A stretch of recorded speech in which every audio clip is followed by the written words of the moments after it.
చలి మొదలైంది. ఒకరికి స్వెటర్ లేకుండా వణుకు, ఇంకొకరికి మాత్రం ఫ్యాన్ కింద కూడా సౌకర్యంగా ఉంటారు. అసలు చలి ఒకరికి ఎక్కువగా, ఒకరికి తక్కువగా ఎందుకు అనిపిస్తుంది?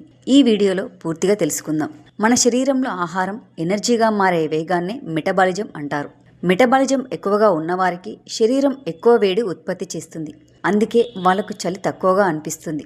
మెటబాలిజం నెమ్మదిగా ఉన్నవారికి చలి ఎక్కువగా అనిపిస్తుంది. కావున కొవ్వు అనేది శరీరానికి ఒక నేచురల్ బ్లాంకెట్ లాంటిది. బాడీ ఫ్యాట్ ఎక్కువగా ఉన్నవారికి చలి తక్కువగా అనిపిస్తుంది. బరువు తక్కువగా, సన్నగా ఉన్నవారికి చలి ఎక్కువగా అనిపించడం సాధారణమే.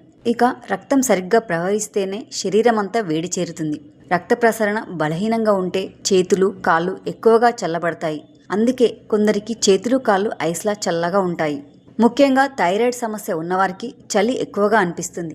మహిళలకు హార్మోన్ల మార్పుల వల్ల పురుషుల కంటే చలి ఎక్కువగా అనిపించవచ్చు. ఇక చిన్నపిల్లలకు, వృద్ధులకు చలి ఎక్కువగా అనిపిస్తుంది.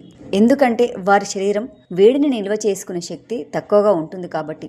అలాగే సరైన పోషకాలు లేకపోవడం, ఐరన్ లోపం, విటమిన్ B12 లోపం, నిద్రలేమి, స్ట్రెస్ ఇవి కూడా చలిని ఎక్కువగా అనిపించేలా చేస్తాయి. మరి ఇప్పుడు ఏం చేయాలి?